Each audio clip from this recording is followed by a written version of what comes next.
Hello everyone, welcome to my YouTube channel S J studies. In this chapter हमने जो हमारा chapter start किया था, second chapter of 8th standard, that is Europe and India. इसमें हमने देखा कि यूरोप और इंडिया में क्या सारे रिलेशनशिप क्या थे और पीरियड ऑफ रिनाइजेंस किस तरह आया था।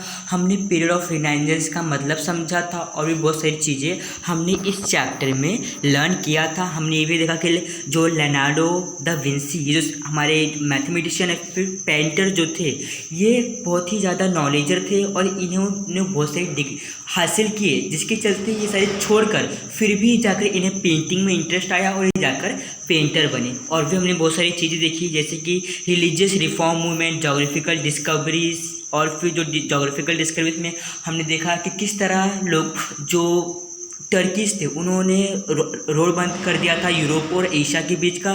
तो जो यूरोपियंस थे उन्होंने दूसरा जो रूट है यानी सी रूट देखा कि हम सी रूट से आएंगे, पर बहुत खोजने के बाद यूरोप से लेकर एशिया तक एक सी रूट निकला। देखिए जो कि इन्होंने फाइंड किया था, एक पोर्चुगीज सेलर था जिसका नाम था वास्को दा गामा। इन्होंने जो ये हमारा यूरोप से एशिया तक का जो बीच में रूट होता है, ये इन्होंने फाइंड किया था और उसके चलते ट्रेडिंग सिस्टम हमारे एशिया में और यूरोप के बीच में बढ़ गया था। हमने ये भी देखा कि इंटेलेक्चुअल रिवॉल्यूशन यूरोप में किस तरह हुआ। अमेरिका वॉर ऑफ इंडिपेंडेंस, हमने ये भी देखा किस तरह अमेरिका का वॉर हुआ था दूसरे कंट्रीज़ के साथ। किस तरह जो अमेरिका था, पहले अमेरिका कहा जाता था, पर जब ये वॉर हुआ उसके बाद से इसका नाम यूएसए रखा गया, यूनाइटेड स्टेट ऑफ अमेरिका। ये सारी चीज़ें हमने पढ़ रखा है। अगर आपने हमारा जो लास्ट प्रीवियस वीडियो है फर्स्ट पार्ट का, वो अगर नहीं देखा तो वो देख लीजिए। अगर वो आप देख के आए हैं तो आपको जो हमारा आगे का जो लेक्चर होने वाला है वो एकदम डिटेल में समझ में आ सकता है। अगर आप वो जो हमारा पार्ट 1 है अगर नहीं देखा है तो आपको समझ में शायद ना आए जो हमारा आगे का वीडियो है। अब देखते हैं इंडस्ट्रियल रिवॉल्यूशन। क्या इंडस्ट्रियल, अब आप बोलोगे इंडस्ट्रियल रिवॉल्यूशन क्या होता है। अब इंडस्ट्रियल रिवॉल्यूशन क्या होता है वो हम आगे पढ़ेंगे तभी तो समझ में आएगा। In the later period of 18th century there were many technological innovation in Europe. अब यानी कि जो 18th सेंचुरी था उसमें यूरोप में या फिर हम इंडिया में, एशिया में बोल सकते हैं, क्योंकि यूरोप में आए तो जाहिर सी बात है इंडिया में तो आएगा ही, क्योंकि यूरोपियंस जो थे वो इंडिया में राज कर रहे थे, तो वो सारी फैसिलिटीज़ वो इंडिया में जरूर देंगे। तो उस समय टेक्नोलॉजी का डेवलपमेंट ज़्यादा होने लगा। कब? 18th सेंचुरी में। इनोवेशन से इनोरो मतलब बोलते हैं पहले सब हाथों से काम हुआ करता था, अब मशीनों से होगा, उसे इनोवेशंस बोलते हैं। There was production with the help of machine running on steam, यानी कि उस समय जो प्रोडक्शन हुआ करते थे या फिर गुड्स जो पैकेट बना करते थे या फिर कोई क्लॉथ बन रहा है, कोई भी चीज़ें बन रही है, वो मशीन्स के जरिए होने लगी थी। The cottage industries were replaced by big factories. अब जो कॉटेज के इंडस्ट्रीज थे, जो छोटे मोटे इंडस्ट्रीज थे, जो हाथ से काम करने पड़ते छोटे मोटे मशीन्स थे, उसे रिप्लेस कर दिया गया। किससे रिप्लेस कर दिया गया? जो बिग फैक्ट्रीज थे, जो बड़े बड़े काम हुआ करते थे। Machines came to be use instead of handlooms, यानी कि जो मशीन्स यूज़ होने लगे। क्या यूज़ होने लगे? मशीन्स। पहले सब हैंडलूम्स यानी कि हाथों के जरिए सब काम हुआ करते थे, पर जब ये सारी टेक्नोलॉजिकल आई 18th सेंचुरी में तो मशीन्स का ज़्यादा यूज होने लगा instead of handlooms. Railway and steamer became the mode of transportation. अब पहले जो यूरोपियंस थे वो रूट ढूंढा करते थे कि हम सी के माध्यम से एशिया में जाएंगे, पर बाद में स्टीमर चालू हुए, रेलवेज चालू हुए, जिसके चलते वो ट्रांसपोर्टेशन का माध्यम बन चुका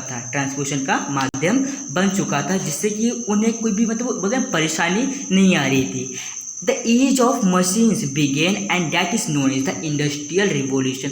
अब जो मशीन्स का एज आया उसी को कहा जाता है industrial revolution. Industrial revolution began in England. अब इंडस्ट्रियल रिवॉल्यूशन कहाँ पे स्टार्ट हुआ? यूरोप में, इंग्लैंड में। यूरोप में हुआ पर कहाँ पे हुआ? इंग्लैंड में हुआ। कहाँ पर? इंग्लैंड में। क्या? Industrial revolution.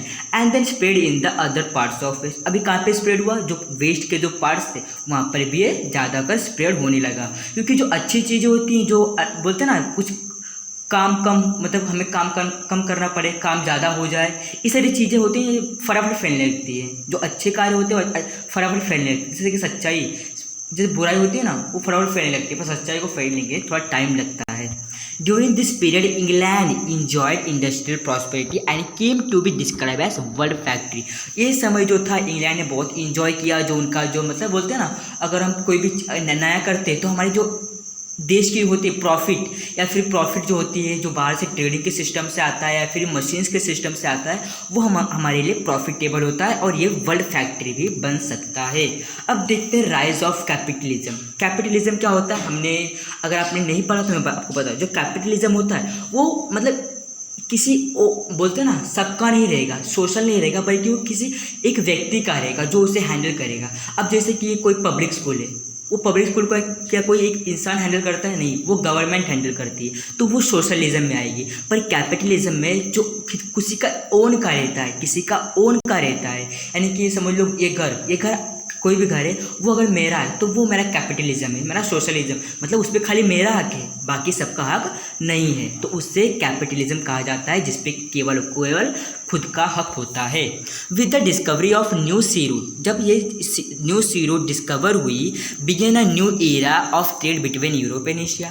अब जब नई सी रूट बनी है तो जाहिर सी बात है लोगों के अंदर बदलाव आया होगा, लोगों ने चलने का या फिर ट्रेडिंग सिस्टम का जो बोलते हैं ना, स्टीमर यूज़ किया होगा, रेलवेज यूज़ किया होगा, ये सारी चीज़ें आती है यूरोप और एशिया के बीच में, trade between Europe and Asia. Many traders came forward to trade with eastern countries through the sea route. अब बहुत सारे ट्रेडर्स, जब एक राह बना तो ऐसा थोड़ा ना होता है कि खाली यूरोपियंस आएंगे, जिसको रास्ता मिलेगा वही चला आएगा, जिसको रास्ता मिलेगा वही चला आएगा, तो सी रूट के माध्यम से ईस्टर्न कंट्रीज भी आने लगी थी। It was not easy to carry out trade single handedly and hence many traders came together to start trade. यानी कि अगर कोई भी इंसान है वो अकेला जाकर ट्रेड नहीं शुरू कर सकता, एक बहुत सारे लोगों को होना चाहिए, उनका कोई हेड होना चाहिए जो कि जाकर hence many traders came together to start trade. यानी कि कोई अकेला जाकर ट्रेड स्टार्ट नहीं कर सकता, बल्कि दो चार लोगों को, दो चार कंट्रीज़ को मिलकर ट्रेड स्टार्ट करना पड़ता है, अपने बीच में और दूसरों के बीच में। Thus there was rise of many trading companies, और इसी के चलते जब बहुत सारे लोग आए तब ट्रेडिंग कंपनीज का राइज होने लगा। Trade with original countries was very profitable and responsible to economic prosperity. अब जो था, अब ट्रेड करते हैं कोई ओरिएंटल कंट्री, यानी कि जो बोलते हैं धनवान कंट्रीज या फिर बड़े कंट्रीज के साथ अगर हम ट्रेड करते हैं तो हमें प्रॉफिटेबल होगा, वहाँ पर ज़्यादा बिक्री होगी, हम और भी जाकर कंपनीज खोल सकते हैं वहाँ पर, तो ये रिस्पॉन्सिबल होता है हमारी इकोनॉमिक प्रॉस्पेरिटी, हमारी इकोनॉमी बढ़ती भी है उसके कारण।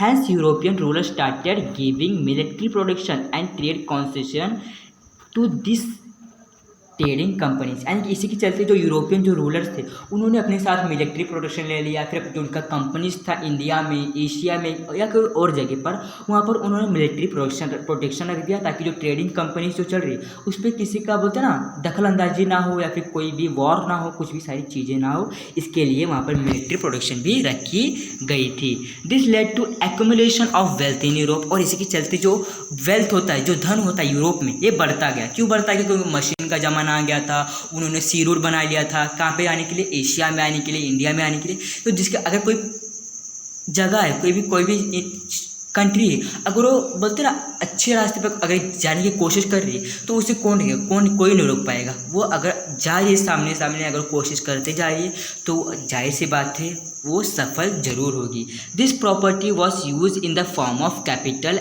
For trade and commerce which led to rise of capitalist economic system in Europe. और इसी के चलते जब बहुत सारे लोग ट्रेडर्स आए और भी बहुत सारे जब लोग आए, जब और फिर एक क्या आया, कैपिटलिज्म सिस्टम आया, कहाँ पर? यूरोप में आया। अब जाहिर सी बात है जब दो चार लोग आ रहे तो ऐसे नहीं कि गवर्नमेंट भेज रही दो चार लोग को, वो अपने आप से आ रहे, ट्रेडिंग सिस्टम के माध्यम से आ रहे थे, तो ये खुद का उनका ओन का था, तो इसी को कैपिटलिज्म कहा जाता है। अब देखते कॉलोनियलिज्म क्या होता है? Colonialism means one country exploiting another country by making it into a colony। यानी कि अगर कोई कंट्री है वहाँ पर दूसरी कंट्री जाकर अपनी कॉलोनी बना रही है। जैसे इंडिया है, अब इंडिया में यूरोपियंस कंट्री आकर अपनी कॉलोनी बना रहे, अपना घर बना रहे, अपना साम्राज्य बना रहे, तो इसी को कॉलोनियलाइजेशन कहा जाता है। अब उनका कोई हक है हमारे इंडिया पे? नहीं हक है। वो अपने यूरोप पे खुद का दिखा सकते हैं, हमारे इंडिया में खुद का पावर नहीं दिखा सकते, तो इसी को कॉलोनियलिज्म कहा जाता है।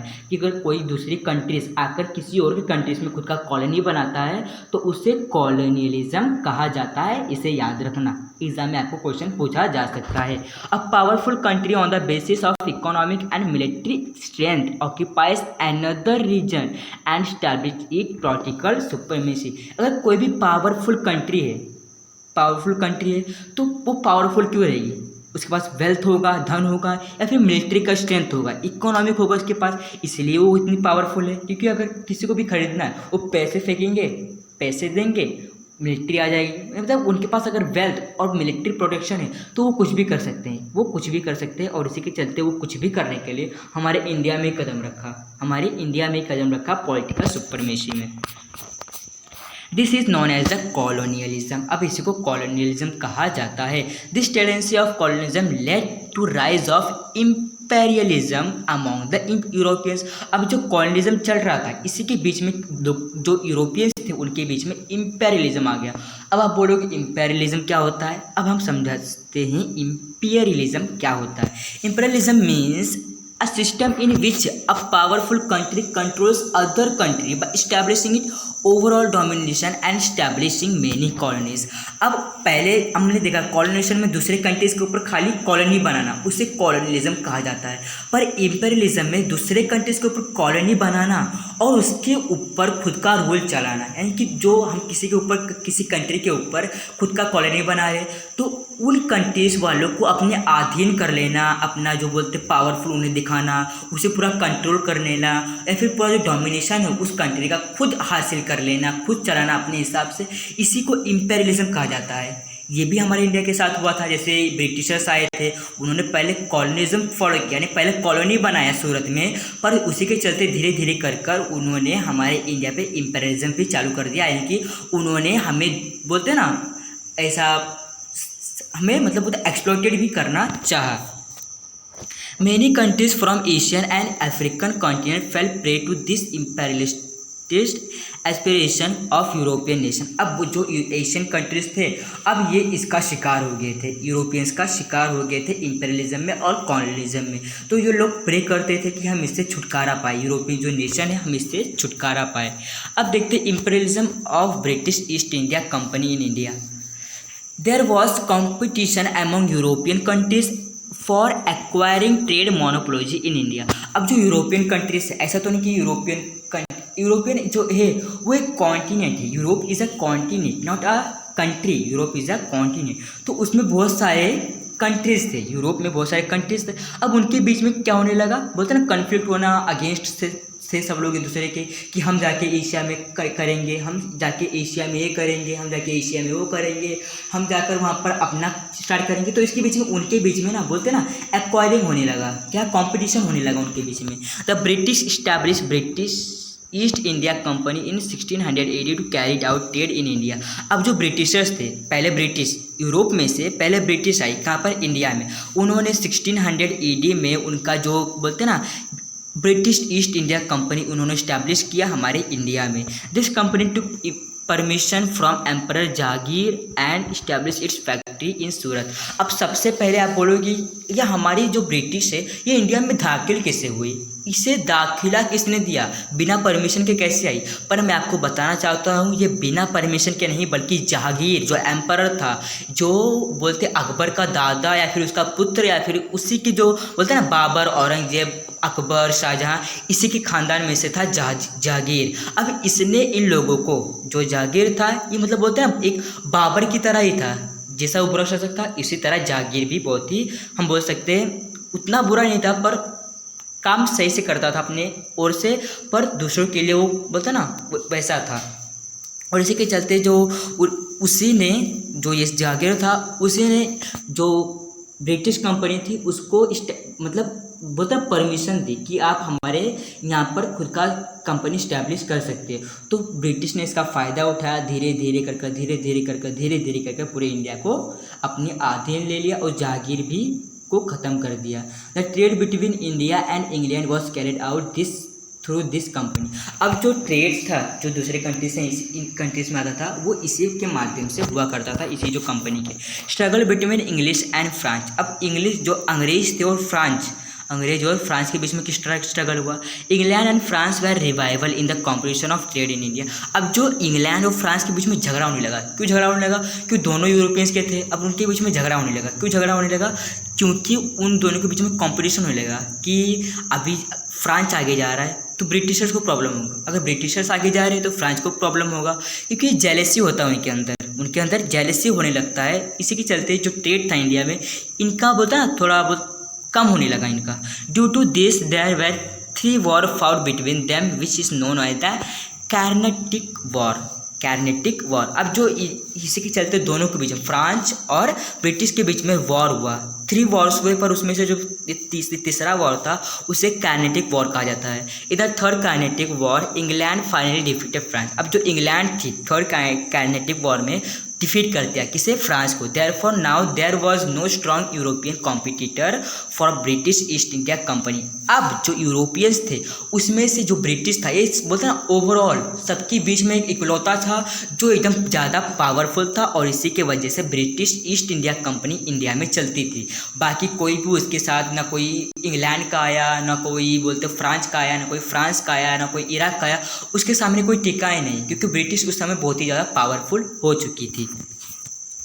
अब देखते foundation of rule of India company in Bengal. अब किस तरह फाउंडेशन हुआ कंपनी का बंगाल में? The Bengal province was one of the most prosperous. अब जो प्रस्परस प्रोविंस इन इंडिया, अब जो बंगाल का जो बोलते हैं ना प्रोविंस, जो बंगाल का साम्राज्य था वो बहुत ही ज़्यादा प्रस्परस यानी बोलते हैं समृद्ध प्रोविंस इन इंडिया में सबसे ज़्यादा समृद्ध बंगाल को माना जाता था। इन 1756 as Siraj ud Daula became the nawab of Bengal. अब 1756 में जो सिराज था, सिराज उद दौला क्या बना? नवाब बना। कहाँ का नवाब बना? बंगाल का नवाब बना। यानी कि उस समय बंगाल में नवाब ही सब कुछ संभाला करते थे, उस समय वहाँ पे राजा नहीं हुआ करते थे।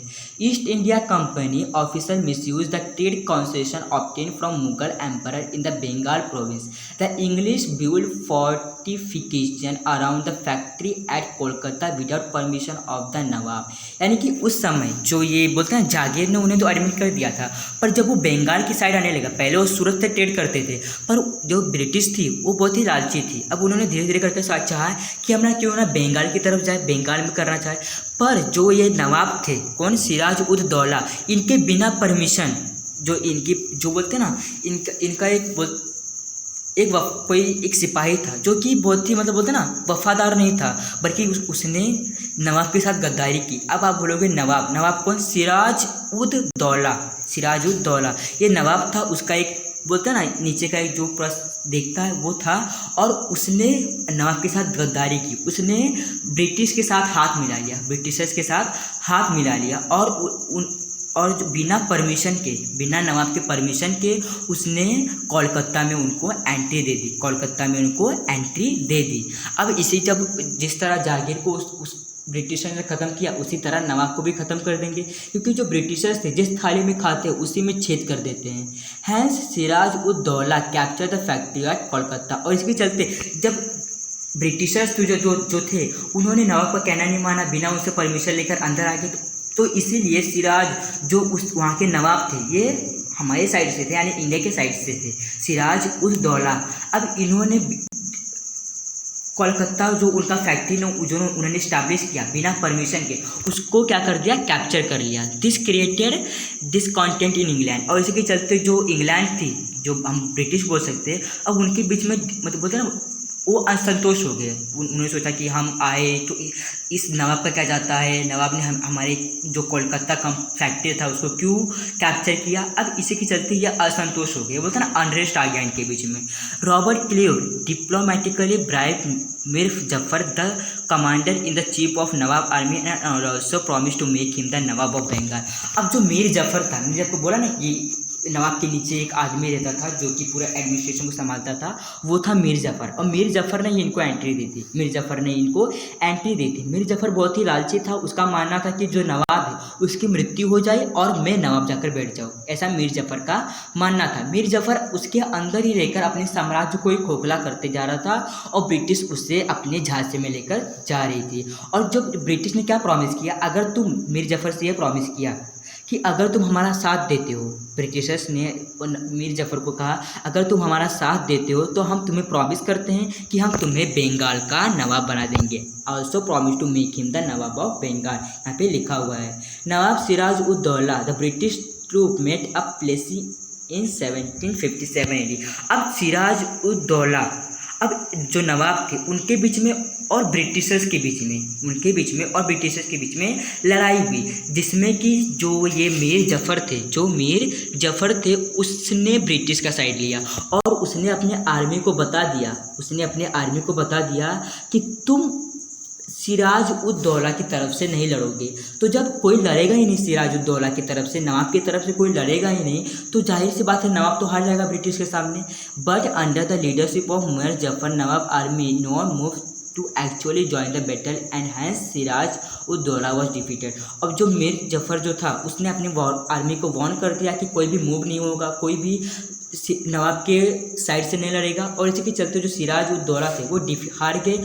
और फिर बाद में Mir Jafar became the nawab of Bengal with the support of British. अब इसी के चलते मीर जफ़र जो था ये जो थे सिराज उद दौला ये मारे गए, वो डिफीट हो गए, और इसी के चलते जो मीर जफ़र थे उन्हें नवाब बना दिया गया।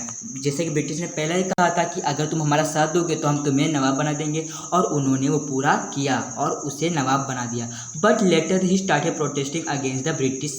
अब जो ये क्या बोलते हैं, क्या इनका नाम था, मीर जफ़र, जो मीर जफ़र थे, अब उनको कुछ शायद बुद्धि आ गई थी या फिर कुछ उनके अंदर बोलते ना कुछ मतलब बोलते हैं ना अंदर से कुछ बदल जाना उनके अंदर, तो उनको समझ में आया कि ब्रिटिश हमारे साथ सही नहीं कर रही, इसलिए उन्होंने वो जो मीर जफ़र थे वापस उनके अगेंस्ट हो गए। जो मीर जफ़र थे वो उनके अगेंस्ट हो गए, किसके, ब्रिटिश के अगेंस्ट हो गए। अब इन्हें भी लगने लगा कि जो सिराज उद दौला जो थे ये सही थे, मैं ही गलत था, ऐसा मीर जफ़र को लगने लगा। And hence his son in law Mir Qasim was made the Nawab. और इसके चलते ब्रिटिशर्स को लगा कि अभी जो मीर जफ़र है हमारे किसी काम का नहीं रहा, अभी इसे हटा देना चाहिए। और फिर उसका बोलते हैं ना सन इन लॉ, यानी कि मीर जफ़र का दामाद, मीर जफ़र का दामाद कौन था, मीर कासिम, उसे नवाब बना दिया गया। Mir Qasim tried to put restriction on the illegal trade of British and hence once again Mir Jafar was made the nawab of Bengal. यानी कि जो मीर कासिम था वो भी एक ईमानदार था और उसने चाहा कि मैं ब्रिटिश के जो रेस्ट्रिक्शन है मैं उन पर रेस्ट्रिक्शन लगा देता हूँ, जो वो इलीगल काम करते हैं हमारे इंडिया में उस पर मैं क्यों ना मैं रेस्ट्रिक्शन लगा दूँ। उसने बहुत कोशिश की पर लगा नहीं पाया, और फिर मीर कासिम को हटाकर ब्रिटिश ने वापस जब मीर जफ़र को नवाब बनाया, क्योंकि मीर जफ़र खाली उनके सामने अगेंस्ट ही था, वो लड़ाई झगड़ा नहीं करता था। पर जो मीर कासिम था वो एक सच्चा ईमानदार इंसान था, इसलिए उसने रेस्ट्रिक्शन लगाना चाहा, पर जो ब्रिटिशर्स थे उन्होंने उसे ख़त्म कर दिया और वापस मीर जफ़र को नवाब बना दिया। कहाँ का, बंगाल का। The restriction and activities of British in Bengal Mir Qasim. अब देख जो ये थे रेस्ट्रिक्शन जो ब्रिटिश लगा रही थी मीर कासिम बंगाल में, तो मीर कासिम शुजा उद दौला जो सिराज नहीं वो नवाब नहीं बल्कि कोई और है, कौन, शुजा उद दौला, ये कहाँ के थे, बंगाल के थे नवाब। बंगाल में अयोध्या के नवाब थे, बंगाल में अयोध्या के नवाब थे। The Mughal emperor Shah Alam form and alliance and ran a campaign. अब जो 3 लोग थे, कौन, शाह आलम, मैं आपको दिखाता हूँ, अब जो थे मीर कासिम, शुजा उद दौला और शाह आलम, ये तीनों एक साथ हो गए और इन्होंने चाहा कि हम कैंपेन को चलाएंगे। He form alliance and ran a campaign, यानी कि इन्होंने एक साथ मिलकर अयोध्या के कैंपेन को चलाना चाहा। क्योंकि उस समय वो क्यों चलाना चाहते थे, क्योंकि उन्हें डर लगता था कि क्यों अगर ब्रिटिश हमारे साथ अगर हमारे सामने आई अयोध्या के सामने अगर आ गई तो हम किस तरह लड़ेंगे। इसलिए ये तीनों पहले से ही चौकन्ने हो गए थे। In 1764 AD the battle of Buxar was fought in Bihar. अब इसी के चलते जो बुक्सर का बैटल हुआ, मतलब बुक्सर एक जगह था, वहाँ पर ब्रिटिशर्स के बीच में और इन तीनों के बीच में लड़ाई हुई। After the battle British East India Company got the right to collect the revenue from the Bengal province as per the treaty of Allahabad. In this manner foundation of British rule in India was laid in Bengal. और इसी के चलते जो बुक्सर था, जो ये तीन लोग मतलब बुक्सर पे जब लड़ाई हुई तो जो ये तीन लोग थे अयोध्या के जो नवाब थे और भी उनके साथ जो मीर कासिम और शाह आलम थे, उनकी हार हुई और इसी के चलते ब्रिटिश की जीत हुई। और उन्होंने ब्रिटिश कंपनी जो उनका चल रहा था बंगाल में पहले से बंगाल में चल रहा था, तो उन्होंने लोगों के ऊपर रेवेन्यू कलेक्ट करना चाहा। और जो वहाँ का जो ट्रीटी ऑफ इलाहाबाद था कि जो उन्होंने बोलते ना एक शर्त रखी थी कि अगर आप जीते तो इलाहाबाद आपका, अगर आप हारे तो यहाँ से आप चले जाओगे, ऐसा उनके बीच में ट्रीटी हुआ था। तो जिससे कि मुगल जीत गए थे, ब्रिटिशर्स जीत गए थे और इसी के चलते उन्होंने खुद का मैनर चालू किया। The foundation of British rule in India was laid in Bengal. अब पहले तो कहाँ पे गया था, पहले सूरत में ही था, पर बाद में धीरे धीरे चलकर वो कहाँ पे आ गया, बंगाल तक भी पहुँच गया ब्रिटिशर्स। अब देखते हैं ब्रिटिश मैसूर स्ट्रगल। अब ब्रिटिश के बीच में मैसूर स्ट्रगल किस तरह हुआ वो भी देखना है। Haider Ali from Mysore state rebel and took control of Mysore. अब जो हैदर अली थे ये कौन थे, जो हैदर अली ये मैसूर के राजा थे, हम राजा बोल सकते हैं इन्हें क्योंकि वो उसे कंट्रोल करते थे, तो ये जाहिर सी बात है राजा ही होंगे। After the death of Haider Ali, जब हैदर अली की डेथ हुई यानी कि जो राजा थे उनकी डेथ हुई, he son Tipu Sultan became the ruler of Mysore. अब जो उनके पुत्र थे टीपू सुल्तान, उनका नाम था टीपू सुल्तान, वो मैसूर के राजा बने, रूलर बने मैसूर के, रूलर यानी राजा।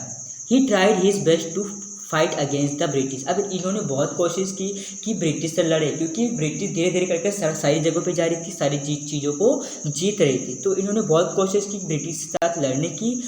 Eight the end Tipu Sultan died in the battle of Srirangapatna in 1799। यानी 1799 में टीपू सुल्तान की मृत्यु हुई। क्यों मृत्यु हुई, क्योंकि वो ब्रिटिश के खिलाफ लड़ रहे थे। कहाँ पर लड़ रहे थे, बैटल एट श्रीरंगपटना। कहाँ पे, श्रीरंगपटना में इनकी मृत्यु हुई, क्योंकि उस बैटल में ये मारे गए, ये ब्रिटिश के सामने टिक नहीं पाए। In this manner the British to control of the Mysore territory. और इसी के चलते जो मैसूर टेरिटरी थी उस पर ब्रिटिश का कंट्रोल आ गया। अब देखते हैं ब्रिटिश कंट्रोल ओवर सिंध। अब ब्रिटिश का कंट्रोल सिंध में किस तरह हुआ, अभी वो भी देखते हैं। अब कैसा लग रहा है आपको वीडियो, हमें कमेंट करके जरूर बताइएगा। British control over the Sindh. अब ब्रिटिश का कंट्रोल सिंध में किस तरह हुआ। To strengthen the British power in India the English turn their attention toward north west frontier. They fear that Russia might attack India through Afghanistan and hence the English started establishing their influence over Afghanistan. यानी कि जो Britishers थे उन्हें डर लगता था, वो पहले से बहुत ही पावरफुल थी, स्ट्रेंथन थी, फिर भी उन्हें डर लगता था। क्या डर लगता था कि जो नॉर्थ वेस्ट का जो फ्रंटियर है, जो नॉर्थ वेस्ट का जो कोट है, जो मतलब कोस्ट है, वहाँ से अफगानिस्तान यानी कि जो इंग्लैंड या फिर अफगानिस्तान हम पे वार ना कर दे, हम पे अटैक ना कर दे, रशिया थी वो हम पर वार ना कर दे, ऐसा ब्रिटिशर्स को डर लगता था। और इसी के चलते जो उनका बोलते हैं ना अफगानिस्तान, अब पहले रशिया को अगर इंडिया में आना होगा तो वो अफगानिस्तान से होकर आना पड़ता था, तो उन्होंने सोचा कि क्यों ना हम अफगानिस्तान पे कब्जा कर ले, जिसके चलते जो रशिया है वो अफगानिस्तान मतलब इंडिया तक पहुँच ही नहीं पाएगी, क्योंकि इंडिया को पार करने के लिए पहले अफगानिस्तान को पार करना पड़ेगा, ऐसा ब्रिटिश को डर लगता था, क्योंकि रशिया उस समय बहुत ही ज़्यादा पावरफुल थी, ब्रिटिशर्स थे भी ज़्यादा। And establishing their influence over Afghanistan. और इसी के चलते जो उनकी बोलते हैं ना ग्रोथ वो कहाँ पे हुई, अफगानिस्तान में भी शुरू कर दिया।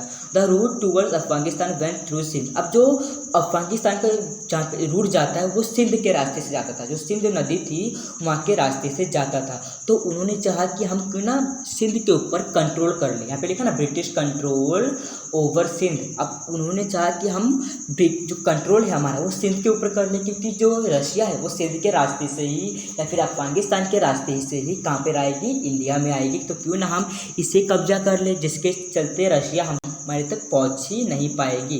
The British understood the importance of Sindh and hence capture it in 1843। और इसी के चलते जो ब्रिटिशर्स थे उन्हें जो सिंध का नदी था और फिर उसका जो रूट था उसका इम्पोर्टेंस पता चला और उन्होंने उसे कैप्चर किया ताकि रशिया उन तक ना पहुंच पाए। उन्हें उनका जो काम चल रहा था इंडिया में, जो वो लूटपाट कर रहे थे, उनके बीच में दखल अंदाजी ना करे रशिया, इसलिए उन्होंने सिंध को कैप्चर किया था। Fall of Sikh power. अब देखते हैं सिख पावर ने उस समय क्या किया, पंजाब में उस समय क्या हुआ, ये सारी चीज़ें भी देखना जरूरी है। In the beginning of 19th century the power in Punjab was in the hand of Ranjit Singh. अब जब ये सिख पावर चल रहा था, जब 19th सेंचुरी में जब ब्रिटिशर्स आई या फिर जो उसके पहले जब ब्रिटिशर्स थी, तो जो रणजीत सिंह जी थे इनका राज चलता था। कहाँ पर, पंजाब में इनका राज चलता था। ये सारी चीज़ें वहाँ पर एकदम अच्छे से उपलब्ध थी और ये अपनी प्रशासन को बहुत ही अच्छी तरीके से चला रहे थे। After the death of Ranjit Singh, जब रणजीत सिंह की डेथ हुई, his minor son Duleep Singh came to the throne. अब इनका जो मझिला बेटा था मिनर सन, वो कहाँ पे आया, थ्रोन पे बैठा, क्योंकि जो दूसरे बड़े छोटे बेटे थे वो काम के नहीं थे। मिनर सन बहुत ही योग्य था, इसलिए इसे थ्रोन पर बिठाया गया, यानी कि सिंहासन पर बिठाया गया रणजीत सिंह की मृत्यु के बाद। On the his behalf his mother queen Jinda look after the state affairs but could not keep control over the officer. अब जब भी कहीं पे जाते थे लड़ाई झगड़े के लिए, किसी वॉर के लिए अगर बाहर जाते थे, कोई काम आ गया, अगर ये उस समय राज्य में नहीं है, तो जो कारोबार था वो उनकी मदर यानी कि उनकी माता क्वीन जिंदान, जो क्वीन जिंदान थी वो मतलब रंजीत सिंह की पत्नी क्वीन जिंदान और दुलीप सिंह की मदर जिंदान, ये सारी वो बोलते ना स्टेट की जो अफेयर्स वो देखा करती थी। जब दुलीप सिंह जी अगर किसी काम से उन्हें बाहर जाना पड़ता था तो, और वो स्टेट अफेयर्स तो देखा करती थी, पर उनका ऑफिसर्स के ऊपर कंट्रोल नहीं हो पाता था। ऑफिसर्स अपने मर्जी से काम करते थे, क्योंकि दुलीप सिंह उस समय बाहर हुआ करते थे और माता पहले से ही वृद्ध थी, इसलिए उन्हें कंट्रोल नहीं कर पाती थी उनके ऑफिसर्स के। Taking advantages of this situation the British bribe some of the Sikh sardar. अब जो इसी का एडवांटेज लेते हुए जो ऑफिसर्स थे वो पहले से नाकाम थे, वो पहले से दूसरे काम में दखल अंदाजी करते थे, तो ब्रिटिश ऑफिसर्स ने चाहा कि इस सिचुएशन का क्यों ना फ़ायदा उठाए। जो ऑफिसर्स से उनकी बात मानते हैं तो क्यों ना इनको हम अपनी तरफ खींच लें। तो इसी के चलते जो सिख सरदार थे, जो ऑफिसर्स थे, इनको ब्रिटिशर्स ने अपनी तरफ खींचा एडवांटेजेस का फ़ायदा लेते हुए, क्योंकि जो उनका कंट्रोल था जिंदान अली का वो ऑफिसर्स के ऊपर नहीं चलता था, क्योंकि दुलीप सिंह बहुत ही पावरफुल थे, उनके रहने पर सब काम अच्छे से करते थे, पर जैसे उन बाहर जाते थे ये एकदम फ्री हो जाया करते थे। तो इसी सिचुएशन का फ़ायदा लिया ब्रिटिशर्स ने और सबको अपनी तरफ बुला लिया। The Sikh community thought that British will attack Punjab and hence they launch the attack on the British. और इस जो ब्रिटिश कम्युनिटी थी, जो कुछ सरदार थे, जो ईमानदार थे, जो वफादार थे, जो क्वीन की बात माना करते थे, अब उन्होंने चाहा कि जो ब्रिटिशर्स थे ये हम पर अटैक कर सकती है, क्योंकि उनको पहले से खबर मिल गई थी सूरत के ऊपर, बंगाल के ऊपर, इन्होंने बहुत सारा जो मैसूर के ऊपर ये सब कब्जा कर लिया, सिंध को कब्जा कर लिया, तो इनको खबर आई कि पंजाब को भी ये कब्जा कर सकते हैं। तो पंजाब जो ब्रिटिश के हमले के पहले से ही इन्होंने बहुत तैयारी कर रखी थी और इन्होंने उनके ऊपर वॉर कर दिया, इनके ऊपर ब्रिटिश के ऊपर वॉर कर दिया पहले ही। In the first Anglo Sikh war Sikh were defeated. अब जो पहला जो सिख का वॉर हुआ था उसमें सिख्स हार गए, क्योंकि उस समय दुलीप सिंह नहीं थे, but still Duleep Singh remain on the throne. पर फिर भी जो दुलीप सिंह थे वो जब आए तब जब उन्हें खबर मिली तो वो भी उनका मतलब बोलते ना, उन्हें कुछ डर नहीं लगा, वो भयभीत नहीं हुए, बल्कि साहस से लड़ते रहे, वो थ्रोन के ऊपर रिमेन थे।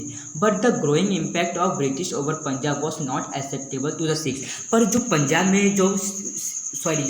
में जो ब्रिटिशर्स थे उनकी संख्या बढ़ती जा रही थी, वो ट्रेडिंग के माध्यम से धीरे धीरे आते जा रहे थे बिना परमिशन के, तो ये सिख्स को बहुत ही बुरा लगा, सिख्स को बहुत ही बुरा लगा।